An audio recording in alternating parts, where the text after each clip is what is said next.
মাছের কাঁটা ভালো, চিংড়ি মাছের টক। সাত টাকাতে কিনবে লোকে, গিলবে গবা গপ, গিলবে গবা গপ, গিলবে গবা গপ। ইলিশ মাছের কাঁটা ভালো, চিংড়ি মাছের টক।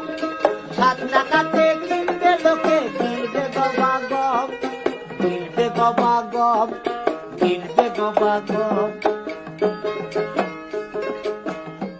তোর কচি পোনা